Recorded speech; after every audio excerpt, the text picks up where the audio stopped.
taken it out of the vinegar. We've put it into some warm dishwater with a lot of soap. We've taken a toothbrush and got into all the nooks and crannies.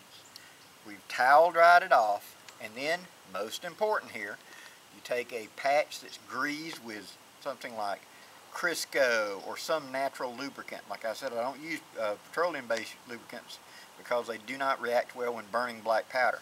And you grease the bore inside. Don't grease the outside, but grease the bore. We want it clean and greased so it's done. The chambers on the inside, we do that so it's done. Now, usually the whole gun is still all apart in pieces. I leave it that way for a day. It will start to rust and patina on its own just by the moisture in the air because it's bare steel. Get you an old sock, turn it inside out so that the inside is on the outside of your hand, and sit there and buff. Whenever rust comes up and you've got a layer of surface rust on there, don't use steel wool or sandpaper or anything else. Just buff to get rid of the surface and let it keep going. Over the course of a day or 2 or 10, or depending on your environment and the steel and etc., it will begin to patina just from the air from one end to the other. It'll stop being shiny metal and it will turn a dull brownish, grayish color just like an original. Now, you can speed this process up greatly. There's a product called Plum Brown. There's a bottle of it. It's made by Birchwood Casing. It's usually used with muzzle loaders for browning rather than bluing. Okay. Here is my stripped gun. Now you can see how it's already starting to patina and discolor, being in that holster and just being handled. Were I to do nothing else but this, over time it would darken and brown all its own. But we're going to speed up the process a little bit. And how we're going to do that is with that plum brown barrel finish.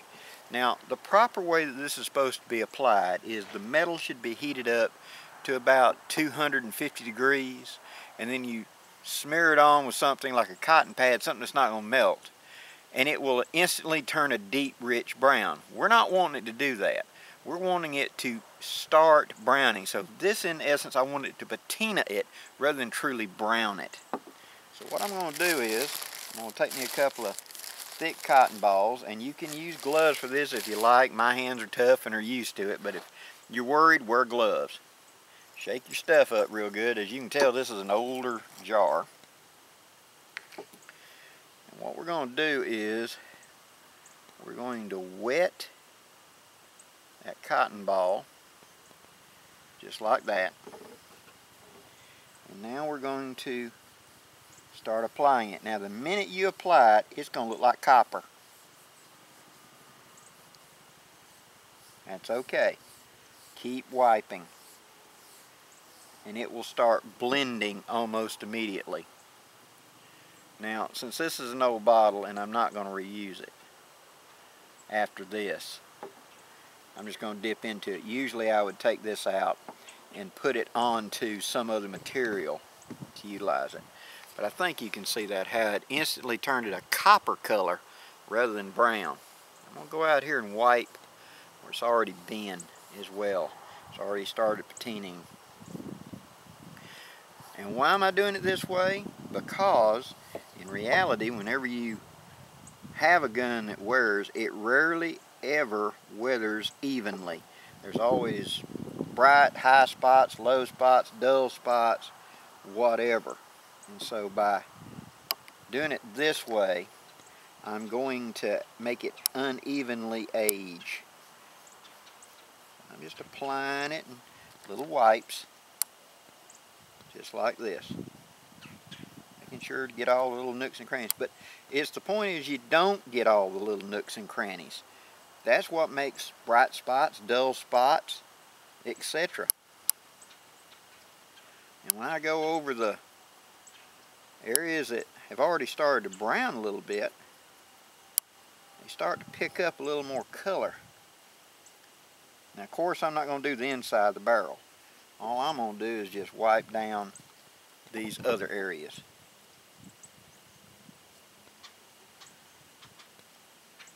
And I am not, wow, see how fast that darkened it up on the frame right there? The frame's going to take it really well, I can tell. Almost like bluing. It's going to make a very uneven. Don't worry, we're going to clear that up relatively quickly. Now if you notice, I'm not getting it on the grip. I'm not getting up here to the grip. I'm stopping just short because off camera I'm going to take these grips off and do the back strap without this getting on the grip. It may strip the finish, I'm not sure, but I'm not wanting to risk it. I particularly like the finish on this one, so I'm going to leave it that way. A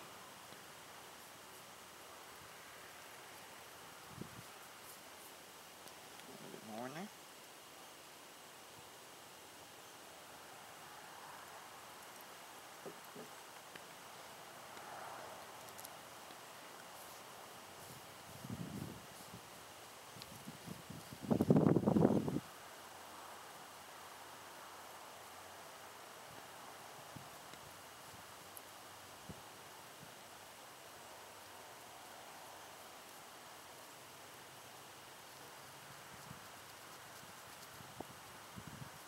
Okay.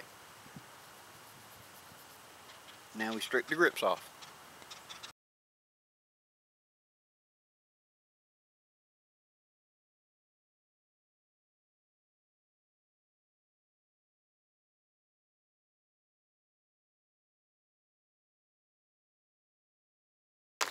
Nice and fully stripped of all the modern finish. Now,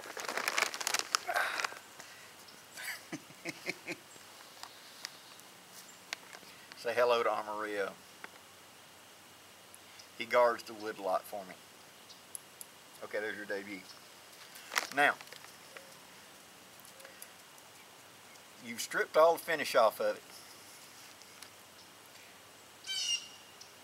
You're making this difficult, kiddo.